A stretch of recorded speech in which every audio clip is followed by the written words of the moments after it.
नमस्कार, मैं हूं आशीष चित्रांशी और आप देख रहे हैं the news launcher. Hot topic with Hemant Atri. कार्यक्रम शुरू करें उससे पहले कंट्रोल रूम जोड़ लीजिए हेमंत भाई को। स्वागत है हेमंत भाई आपका।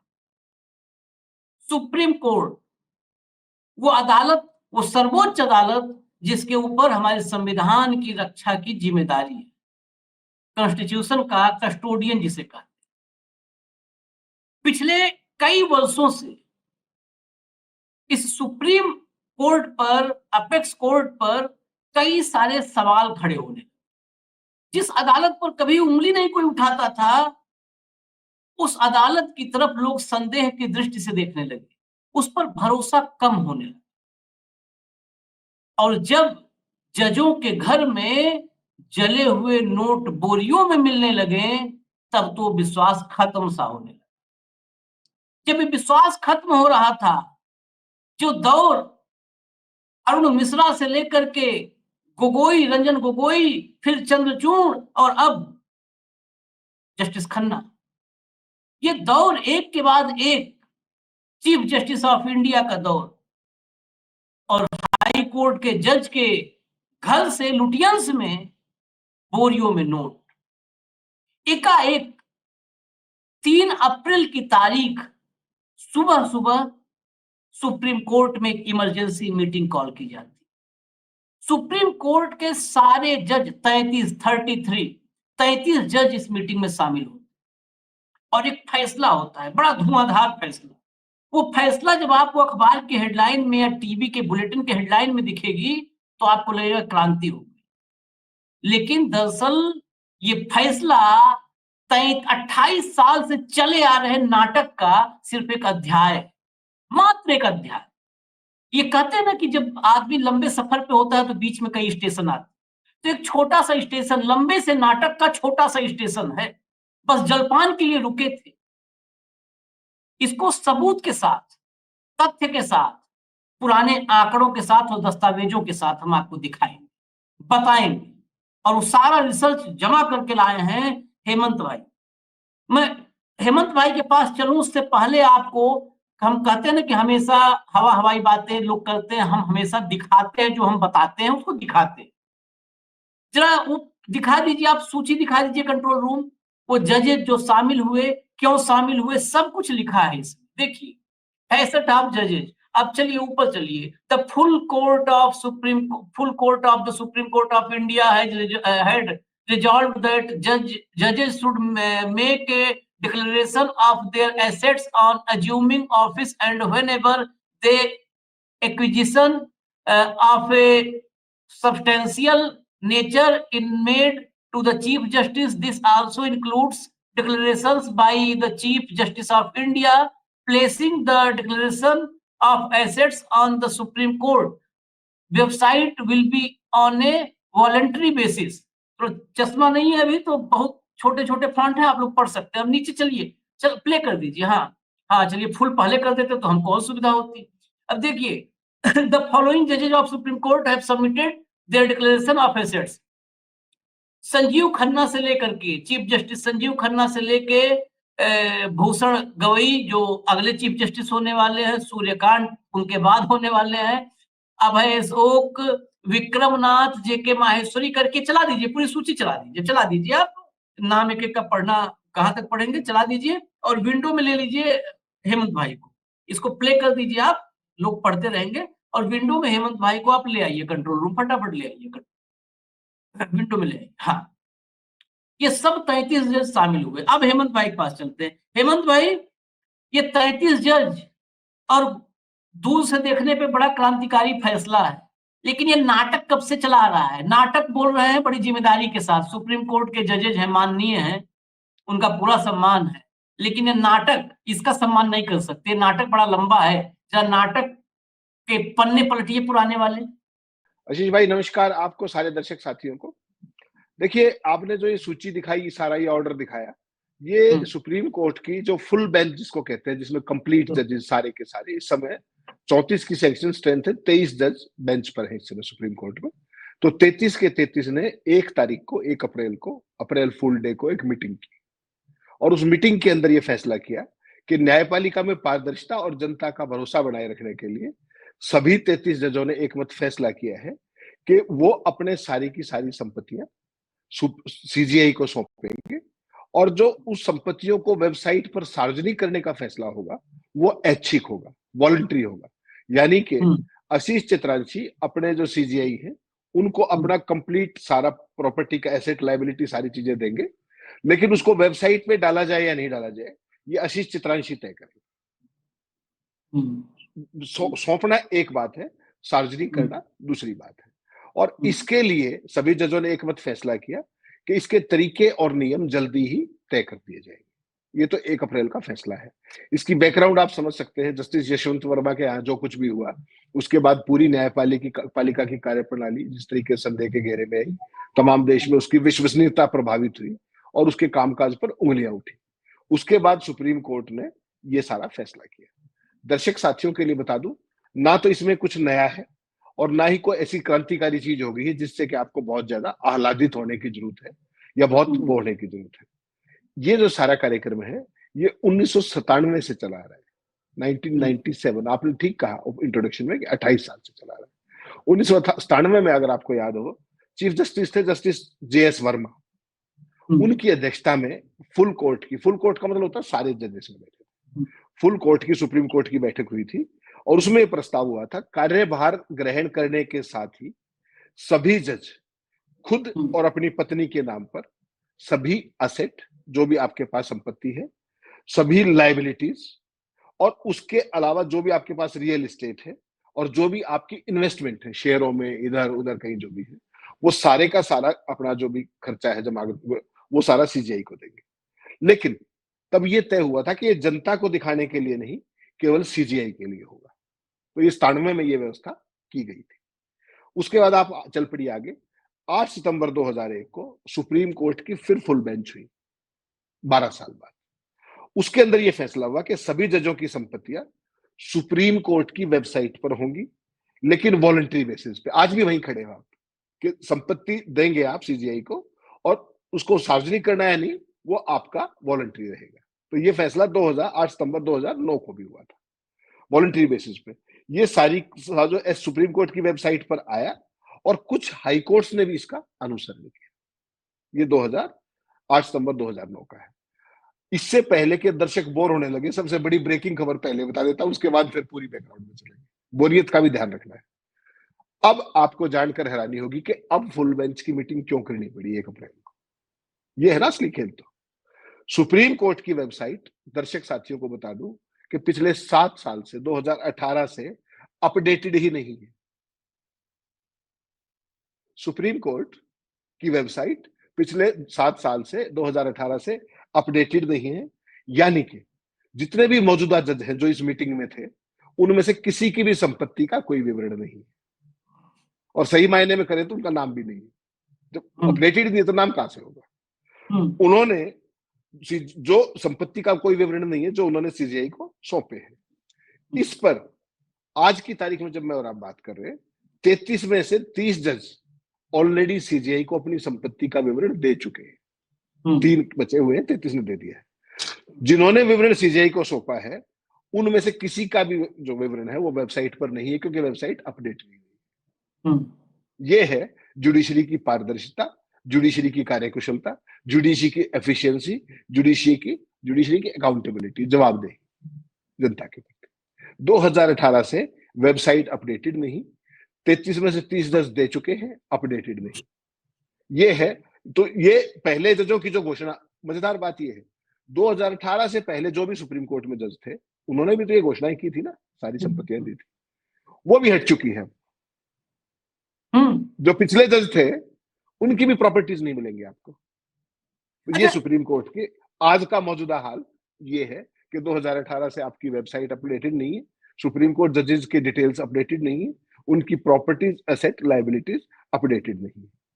ये हाल जब है, जब 2009 में 19 में सुप्रीम कोर्ट ने खुद क्या कहा था। सुप्रीम कोर्ट ने क्या कहा था 2019 में? सुप्रीम कोर्ट ने 2019 में कहा कि सुप्रीम कोर्ट ने फैसला किया, फुल बेंच ने, कि जजों के असेट्स और लायबिलिटीज व्यक्तिगत और निजी सूचना नहीं है। सुप्रीम कोर्ट की बेंच हेल्ड कर चुकी है किस केस में? आपको ध्यान होगा, एक आरटीआई एक्टिविस्ट है सुभाष अग्रवाल, वो बहुत हाँ। लंबे समय तक लड़ रहे थे कि भाई हम्म, इनकी इंफॉर्मेशन, जब पब्लिक सर्वेंट्स की सबकी सूचना सार्वजनिक है, प्रधानमंत्री से लेकर के सरपंच तक की सूचना, मेंबर पार्लियामेंट, एमएलए, मंत्री, सबको नॉमिनेशन के टाइम पे देना पड़ता है, आईएएस आईपीएस को देना पड़ता है, हर एक सर्विस को देना पड़ता है। तो सुप्रीम कोर्ट जजेस ने कहा अपने फैसले में कि 2019 में कि हमारी जो एसेट्स और लायबिलिटीज हैं वो व्यक्तिगत नहीं है। अब आगे चल पड़िए, ये आपने सुप्रीम कोर्ट का जिक्र किया, अब हाई कोर्ट पे आइए। मुझे लगता है लंबा तो नहीं हो गया ज्यादा, मैं थोड़ा नहीं नहीं केस नहीं। वाइज आ रहा हूं। हाँ, हाई कोर्ट्स की बात कीजिए। इस साल 1 मार्च को, आज आप 3 अप्रैल में जब आप बात कर रहे हैं, 1 मार्च 2025 को देश के सभी हाई कोर्टों के अंदर कुल 770 जज थे, 770। हम्म, उनमें से 7 हाई कोर्ट के केवल 7 हाई कोर्ट के 97 जजों ने अपनी संपत्तियां सार्वजनिक की। 770 में से 97 770 जजों में ने, 97। यानी कि 13% से भी कम जजों ने अपनी संपत्ति हम्म, सार्वजनिक की है। और ये जज कहाँ के हैं? ये जज हैं दिल्ली, पंजाब एंड हरियाणा, हिमाचल प्रदेश, मध्य प्रदेश, छत्तीसगढ़, केरल और कर्नाटक। ये इन हाई कोर्ट के जजेस हैं। बाकी हाई कोर्ट जजेस की कोई भी संपत्तियां वेबसाइट पर नहीं है, आज जब मैं और आप बात कर रहे हैं। तो ये सुप्रीम कोर्ट और हाई कोर्ट्स की ट्रांसपेरेंसी का मसला है।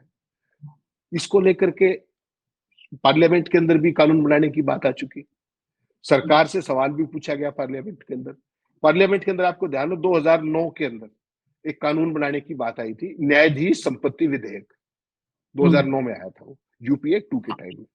उसमें था कि घोषणा सार्वजनिक नहीं करेंगे, जो आप संपत्तियों का डिटेल दोगे सीजीआई को या अपने कंसर्न हाईकोर्ट के चीफ जस्टिस को, वो आपको देना मैंडेटरी होगा, लेकिन उसको सार्वजनिक नहीं करेंगे। सरकार ने ये बिल लाए थे संसद में, लेकिन वो विरोध के कारण वो स्थगित हो गया, वो बिल आगे नहीं बढ़ पाया। ये हालत है इस देश की जुडिशरी की अकाउंटेबिलिटी की, खुद के फैसलों के बाद। 2019 में सुप्रीम कोर्ट कह रहा है कि हमारा कुछ भी पर्सनल नहीं है, इंफॉर्मेशन पर्सनल नहीं है, और 2018 से लेकर आज 2025 तक 7 साल से सुप्रीम कोर्ट की वेबसाइट अपडेटेड नहीं है इस मामले के अंदर। अब आप कल्पना कर लीजिए कि जस्टिस वर्मा ने पूरी जुडिशरी को कहां पर ला करके खड़ा कर दिया है, मजबूरी में, केवल अपनी साख बचाने। जस्टिस वर्मा को किनारे करिए। हमने कहा ना, नाटक, नाटक सिर्फ इसलिए नहीं कहा, सिर्फ एक वजह से नहीं कहा नाटक कि जो है 1997 से 28 साल में सिर्फ जो है 11% ने वो किया, या पिछले 8 साल से वेबसाइट अपडेट नहीं, सिर्फ इसलिए नहीं। नाटक एक और वजह है कहने, ये नाटक करने की जरूरत क्या है? आप जो भी संपत्ति जारी कर, अपना एसेट घोषित करेगा, क्या बताएगा कि उसके स्टोर रूम में कितने बोरे नोट के रखे हैं?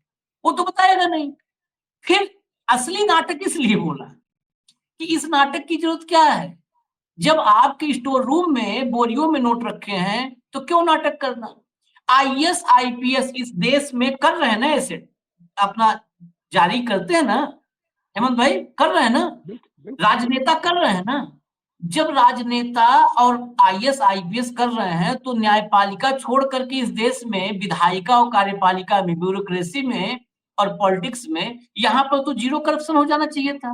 मोदी जी कहे भी है कि न खाऊंगा न खाने दूंगा, जीरो हो जाना चाहिए था। अगर एसेट डिक्लेयर करने से करप्शन रुकता है तो ब्यूरोक्रेसी में और पॉलिटिक्स में करप्शन जीरो हो जाना चाहिए। लेकिन दोनों आकंठ नहीं डूबे हैं, दोनों 6 हाथी बराबर गहराई में डूबे हुए हैं। कहते हैं ना कि हाथी बराबर गहरा पोखरा है, वो 6 हाथी बराबर गहराई में डूबे हैं भ्रष्टाचार में। कौन आईएएस कौन आईपीएस है, अपनी हमारी जिंदगी छोड़ दीजिए, कैसे जी रहे हैं जरा देख लीजिए। संपत्ति देख लीजिए, संपत्ति, बेनामी संपत्तियों को निकालने पा जाए।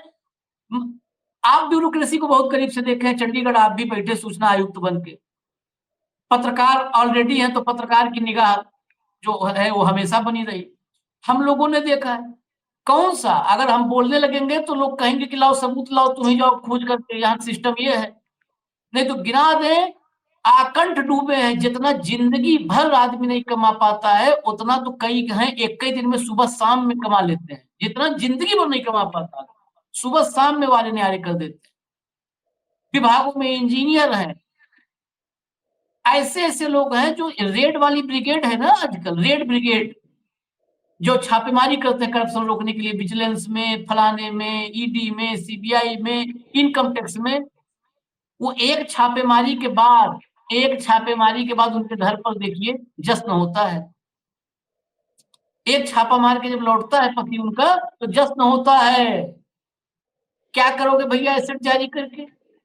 ये ढकोसला, दरअसल हम लोग भी ढकोसला जीवी हैं। लोग हम लोग को कहते हैं ना आंदोलन जीवी, विरोध जीवी, आलोचना जीवी। दरअसल ढकोसला जीवी ये देश। इसलिए मैं आपसे जानना चाहता हूं कि चलिए ठीक है, हो गया, मान लिया मीटिंग हो गई। मैं एक मतलब कल्पना लोक में थोड़ा गोते लगा लूं। भ्रष्टाचार में तो दुनिया गोते लगा ही रही है, हम लोग कल्पना लोक में लगा लेते हैं कि मान लिया कि सारे जज, ये 33, उसके बाद 770 हाई कोर्ट वाले, इवन सेशन कोर्ट वाले, सारे अपनी संपत्ति, अपना एसेट डिक्लेयर कर दें। करप्शन पे कितने % फर्क पड़ेगा उससे हेमंत भाई, ये मुझे। आशीष भाई, आपने दुखती रग छेड़ दी। ये जो आपको ध्यान हो, जब ये प्रॉपर्टी डिक्लेयर करने का मसला मेरी कोर्ट में आया था, और ये लंबे समय से पेंडिंग था, 11 साल से पेंडिंग था ये। मैंने अपने कार्यकाल के आखिरी दिन ये फैसला किया था, और उसके बाद वो जितने भी अधिकारी थे, वो हाई कोर्ट, सुप्रीम कोर्ट, सब जगह जाए, उनको रिलीफ नहीं मिला। और मेरे फैसले के पीछे एक ही बेसिस था कि जब इस देश का हर व्यक्ति, हर लोक सेवक, हर पार्लियामेंट का मेंबर से लेके पंचायत से लेके हर आदमी जवाबदेह है ये करने के, एटलीस्ट एक पोस्टरिंग तो है ना, तो उसको ब्यूरोक्रेसी उससे अलग कैसे रह सकती है? इस बेसिस पे मैंने फैसला किया था। उस पर हाई कोर्ट में भी स्टे नहीं हुआ, सुप्रीम कोर्ट में भी नहीं हुआ, और लगातार हरियाणा के अंदर वो डेट में नहीं कर दी थी, 31 मार्च के बाद जो करेगा उस पर रूल 7 के तहत कार्रवाई करो, मेजर पनिशमेंट, ये करके आए थे अपन कार्यकाल के लास्ट दिन, क्योंकि वो केस 2008 से पेंडिंग पड़ा था। आखिरी दिन मैं बेंच को हेड कर रहा था, और उसमें मैंने ये फैसला किया, वो कभी भी आज तक स्टे नहीं हुआ। आपने जो कहा वो बड़ा इंपॉर्टेंट पॉइंट है। देखिए, सुप्रीम कोर्ट ने एक पोस्टरिंग कर दी, किन हालात में कर दी, जस्टिस यशवंत के कारण कर दी, एवरीबडी नोज, वो मेरे आपके कहने की जरूरत नहीं। इसकी अगर आप बैकग्राउंड में जाएंगे तो अधिकांश हाई कोर्ट में, बाकायदा डिटेल्स के साथ आपके साथ आया, अधिकांश हाई कोर्ट सार्वजनिक करने के खिलाफ है। 2012 में उत्तराखंड हाई कोर्ट ने प्रस्ताव पास करके इसका कड़ा विरोध किया कि हम आरटीआई के तहत अपनी संपत्तियां हमारी नहीं लाई। उत्तराखंड हाई कोर्ट ऑफिशियली प्रस्ताव पास करके ये काम किया। छोड़ दीजिए इसको। इलाहाबाद हाई कोर्ट, जो आपके तमाम चर्चाओं में रहता है, आपका प्रिय हाई कोर्ट है, इलाहाबाद हाई कोर्ट ने आरटीआई की अपील खारिज की, ये कहते हुए कि ये दायरे से बाहर है, आरटीआई के दायरे से बाहर है। और यही हाल उनकी संपत्तियां, यही हाल ना केवल इलाहाबाद बल्कि राजस्थान, मुंबई, गुजरात, आंध्र प्रदेश, तेलंगाना, गुवाहाटी और सिक्किम, इन सारे हाई कोर्ट ने ये कहा कि साहब हमारी संपत्तियां, हमारी लेनदारियां, देनदारियां, वटेवर, वो सारी की सारी इसके दायरे से बाहर है। छोड़ दीजिए इसको भी। 2023 के अंदर संसद के अंदर, आपको पता है, पब्लिक ग्रीवेंसेस, लोक शिकायतें और ये लॉ एंड जो जस्टिस है, इसकी कमेटी होती है। उसने 2023 में भारत सरकार को फिर सिफारिश की। 2009 वाला तो गिर गया, यूपीए ने ट्राई किया था, 2023 में फिर ट्राई किया कि एक विधेयक लाया जाए और इनकी जजेस की, हायर जुडिशरी की जो प्रॉपर्टीज और एसेट्स जो भी हैं, उनको घोषणा करना अनिवार्य किया जाए। उसमें कोई प्रगति नहीं हुई। और अब आप जानकर चौंक जाएंगे, 29 नवंबर 2024 को आपके तत्कालीन जो कानून मंत्री महोदय थे, अर्जुन मेघवाल जी, उनसे सवाल पूछा गया संसद के अंदर, और उनके अंदर सवाल पूछा विवेक तनखा ने, कांग्रेस के एमपी है राज्यसभा में। उन्होंने उनसे पूछा कि क्या आप इस तरह का कोई कानून लाने जा रहे हैं कि जजेस के लिए मैंडेटरी हो, हाई कोर्ट और सुप्रीम कोर्ट की जो सुपीरियर जुडिशरी जिसको बोलते हैं आप, हायर जुडिशरी, कि वो अपनी संपत्तियों को सार्वजनिक करे। उनका जवाब था कि भारत सरकार किसी भी तरह की ना तो ऐसी कोई योजना है और ना कोई ऐसा विचार है। ये मैं आपको लेटेस्ट 29 नवंबर 2024 की बात बता रहा हूं। सबने कोशिश कर ली, फैसले भी कर लिए, फुल कोर्ट भी हो गए, सुप्रीम कोर्ट ने होल्ड भी कर दिया कि भाई हम घोषित करेंगे। उसके बावजूद भी 2018 से वेबसाइट सुप्रीम कोर्ट की अपलोडेड, अपडेटेड नहीं है एक। छोड़ दीजिए इस बात को, ये तो बड़े हो गए हाई कोर्ट, सुप्रीम कोर्ट। अब आप जाइए डिस्ट्रिक्ट कोर्ट्स के ऊपर। मैंने तो आईएएस आईपीएस की सबकी घोषणा कर दी, सबकी करो, कोई नहीं बचेगा। ये मंत्रियों की, एमएलए की, सब कवर्ड होते हैं उसमें। दूसरे आरपी एक्ट में, रिप्रेजेंटेशन ऑफ पीपल एक्ट में, जब आप फॉर्म भरते हो तो उस टाइम उनको घोषणा करनी पड़ती है। आपको जानकर हैरानी होगी, ये जो लोअर जुडिशरी है ना डिस्ट्रिक्ट लेवल पर, ये भी हर साल इनके ऊपर भी कानून है कि आप अपनी जितनी भी संपत्तियां हैं, असेट्स एंड लायबिलिटीज, ये आप कंसर्न स्टेट के हाई कोर्ट को बताओगे। हाँ वो कितने बताते हैं, कितने नहीं बताते हैं, इसका भी कोई रिकॉर्ड नहीं है, ये कोई सार्वजनिक नहीं। तो पूरी की पूरी जुडिशरी, जो मैं आप और बार बार रह रह करके, जब से जस्टिस वर्मा वाला केस शुरू हुआ, हमने तमाम बार इस पर डिस्कस किया कि जुडिशरी इकलौती ऐसी संस्था है इस देश के अंदर जो कंप्लीटली अनअकाउंटेबल है, ना केवल अपने डे टू डे बेसिस के एक्शन में, अदरवाइज ऑल्सो पारदर्शिता नाम की कोई चीज नहीं है। आपके पास में कोर्ट में केस आया, आप मुझे 6 महीने की तारीख दे दो, आप मुझे 2 साल की दे दो, आप मेरा केस खारिज कर दो, आप मुझे कारण बताओ ना बताओ, कुछ भी अकाउंटेबिलिटी नहीं। एसेट्स और लायबिलिटी तो एक बहुत छोटा पक्ष हो गया। तो कहीं ना कहीं जो ये अब सुप्रीम कोर्ट ने 1 अप्रैल को जो फुल बेंच की है, और जिसमें ये कहा है कि हम अपनी एसेट्स और लायबिलिटी ये देंगे सीजीआई को, उसमें भी वॉलंटरी रखने की क्या बात है? मैं अगर आप इतने मैं प्रोएक्टिव हो, इसीलिए वॉलंटरी अब क्यों हेमंत रखा? भाई, मैं अब आपको रोकूंगा, इसलिए कि मैं जहां आना चाहता था वहीं अब आप लेके आए। यहीं पर ये वॉलेंट्री लगाया जो, क्या मोदी के रास्ते पर अब सुप्रीम कोर्ट, मतलब जुडिशरी या पॉलिटिशियन के रास्ते पे चल रहा है क्या? ये क्यों सवाल है? वो सवाल मैं साफ कर दूं, पहले सवाल तो साफ होना चाहिए, तब तो जवाब जवाब समझ में आ। मोदी जी पूरे अपने पूरे राजनीतिक जीवन में गुजरात में क्या किया वो तो लिमिटेड लोग जानते हैं, लेकिन 14 से देश में क्या कर रहे हैं पूरा देश जानता है। 14 से ही बात करें, सिर्फ इस देश में एक ही काम किया है, इवेंट एंड हेडलाइन मैनेजमेंट, और कोई काम नहीं किया। दूसरा काम मुझे कोई भक्त आग बताए, इवेंट एंड हेडलाइन मैनेजमेंट, इसके अलावा कुछ नहीं किया। मैं यही सवाल इसीलिए कहा कि क्या मोदी के रास्ते पे चल रहा है क्या सुप्रीम कोर्ट, जुडिशरी? अब मुझे ये संदेह है, मैं अपना संदेह कर रहा हूं, खन्ना साहब को अगर बुरा लगे तो कोई बात नहीं, एक बार और रिपीट कर देता हूं, थोड़ा और बुरा लग जाए। क्या अब सुप्रीम कोर्ट भी इवेंट एंड हेडलाइन मैनेजमेंट कर रहा है? क्यों ये सवाल है? सुप्रीम कोर्ट को चुनाव नहीं लड़ना है। देखिए, बहुत अब आते हैं उस मसले पे, लेट आए हैं लेकिन अब दुरुस्त आ रहे हैं। सुप्रीम कोर्ट को चुनाव तो लड़ना नहीं है भाई, संजीव खन्ना को चुनाव नहीं लड़ना ना, या गवई को या सूर्यकांत को किसी चुनाव नहीं लड़ना कि ये झूठ बोले फरेब करें। इन्हें झूठ फरेब में नहीं पड़ना चाहिए, हालांकि राज्यसभा में बैठे हैं रंजन गोगोई, तो हाँ, वो भी चुनाव के रास्ते नहीं गए हैं। तो जो है कुल मिला जुला करके, ये अगर हम कहें कि इनको चुनाव नहीं लड़ना, इन्हें झूठ फरेब नहीं करना चाहिए, इन्हें वाकई जो देश की जरूरत है, अगर करप्शन मिटाना है तो उसके तह में जाइए, मिटाइए। अब मोदी जी की संपत्ति पे मैं आता हूँ, फिर मोदी जी पे आता हूँ, थोड़ा जंप करना पड़ेगा इधर। मोदी जी जो चश्मा लगाते हैं ना, इस देश का 80% आदमी उतना पूरे जीवन नहीं कमा पाता भैया, पूरे जीवन नहीं। जितने का चश्मा मोदी जी अपने जीवन में लगा चुके 73 साल की उम्र में, इस देश का 80-85% आदमी उतना जीवन भर नहीं कमाता है, पैदा होता और मर जाता है। खाली चश्मे की बात कर रहा हूं। अगर उनका पूरा नख से सिख तक सबको काउंट कर दो संपत्ति, अब संपत्ति काउंट होता है तो इतना बड़ा बड़ा व्हाट्सएप मैसेज बनाया जाता है ना हेमंत भाई, उतना प्रेमचंद के पूरे जीवन में अगर उनकी लेखनी जितनी चली होगी, उतना एक महीने में आईटी सेल वालों की लेखनी चलती है। अब मुंशी प्रेमचंद पूरे जीवन में उनकी लेखनी जितनी चली होगी, उतना आईटी सेल वालों को महीने भर में चलती है। इतना बड़ा बड़ा मैसेज बनता है, मोदी जी का अपना क्या है, मोदी जी को अपना कुछ नहीं है, बस सिर्फ वही अपने हैं। मोदी जी का अपना खाली तो जोड़ दो ना, चश्मा, जूता, चप्पल, ये कपड़ा, सूट, नमो नमो लिखा हुआ, तो भाई साहब इस देश में एक स्टेट का इंडस्ट्रियलाइजेशन हो जाएगा, औद्योगिकरण हो जाएगा। मैं कहता हूँ, हो सकता है संयुक्ति लगे, लेकिन औद्योगिकरण हो जाएगा एक प्रदेश में। इसलिए क्यों जोड़ा मैंने, ये वो गरीब है, वो फकीर है ना, आपको पता है, आपको भी पता होगा, ये फकीर है मोदी जी, कि मैं तो फकीर हूं। अब बताइए, ये फकीरी, एसेट जारी होगा, नॉमिनेशन भरते हैं, नामांकन भरते हैं, एफिडेविट देते हैं संपत्ति का।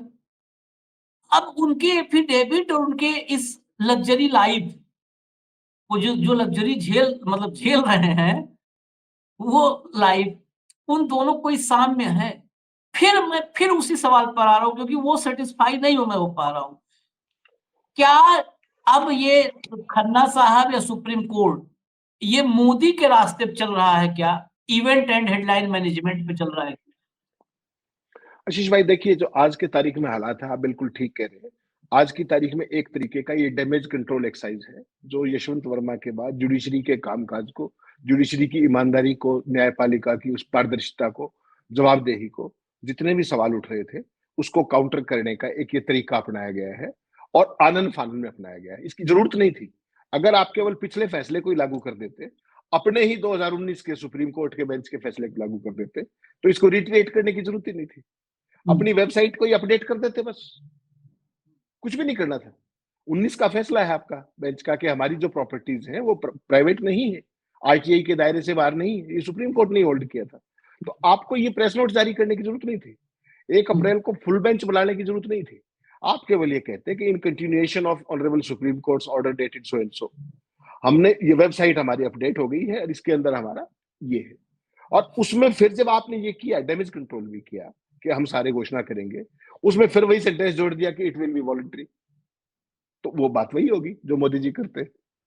तो बेसिकली क्या है, जैसा यथा राजा तथा प्रजा, जिस तरीके का देश के अंदर माहौल होता है वैसे ही सारे इंस्टीट्यूशंस बन जाते हैं। जुडिशरी में कोई आदमी नॉन बायोलॉजिकल नहीं है आशीष भाई, माफ कीजिएगा, वो भी मेरे आपकी तरह सामान्य ही लोग हैं, और जैसा समाज है वो भी उसी समाज से आते हैं।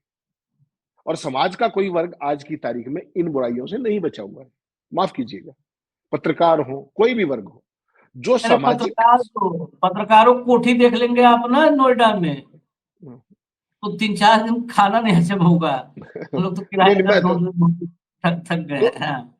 तो जो आपने जिक्र किया कि ये सारी व्यवस्था उसी दिशा में है, और आपने एक जिक्र किया स्पेसिफिकली कि मोदी जी की जो मंथली सैलरी है एज प्राइम मिनिस्टर, वो केवल 2,80,000 रुपए है, केवल 2,80,000 रुपए। और पीछे वो पहले आपको पता है कि वो तो भीख मांग के खाने की बात करते हैं, गरीब घर से आते हैं, माँ दूसरे घरों बर्तन मारती थी दुर्भाग्य से, वो सारी बातें।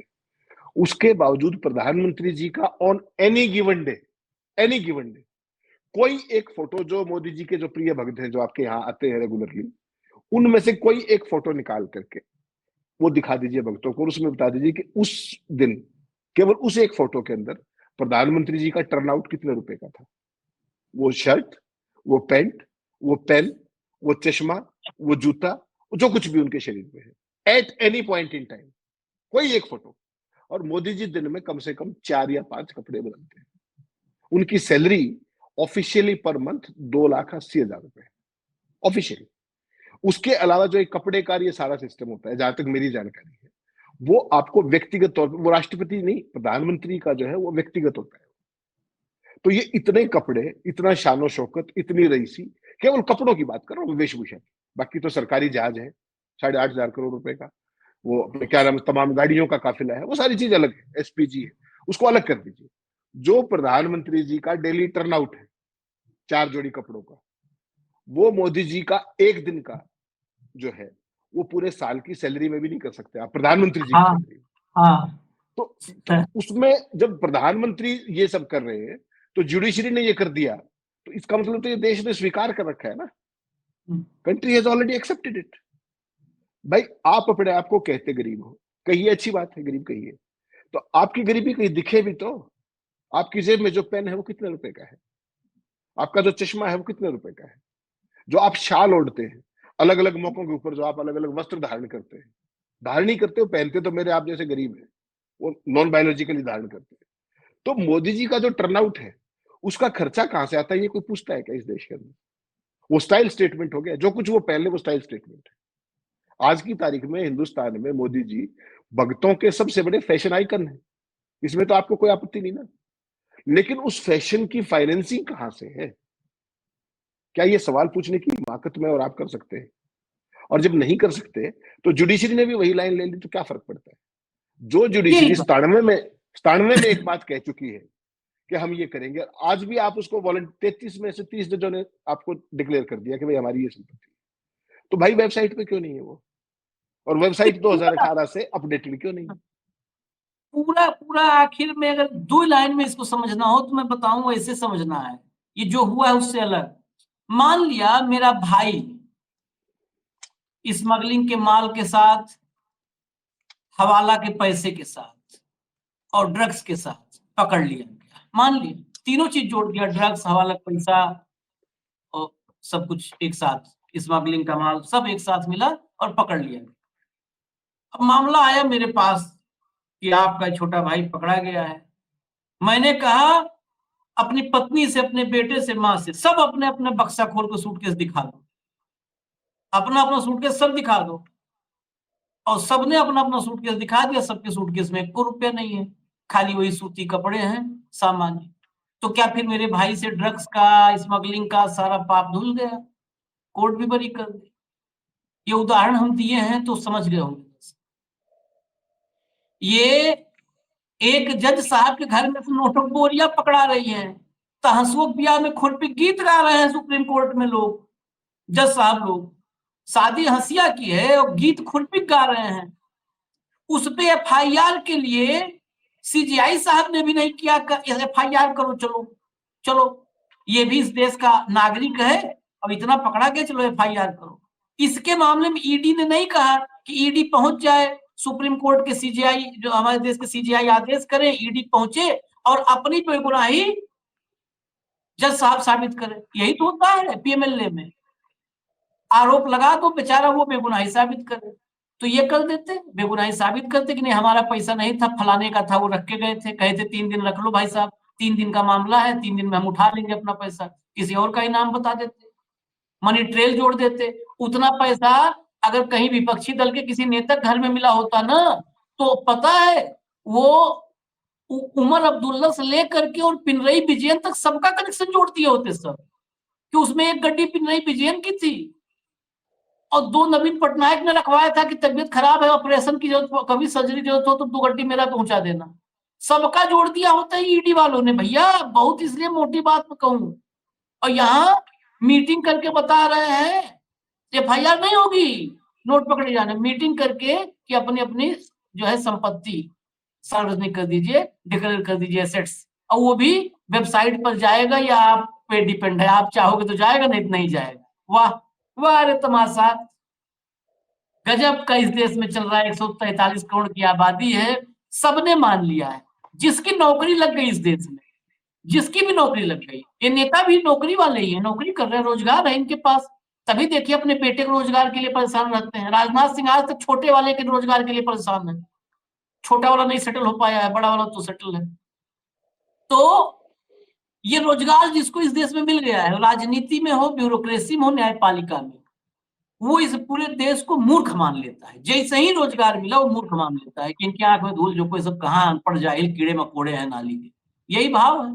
तो देखिए आप ये तमाशा, देख तमाशा पैसे का और देख तमाशा इस देश के तीनों खंभों का, और चौथा खंभा तो बने माशाअल्लाह। इजाजत दीजिए, फिर आएंगे हेमंत भाई के साथ, कार्यक्रम यही होगा, हॉट टॉपिक विद हेमंत। नमस्कार।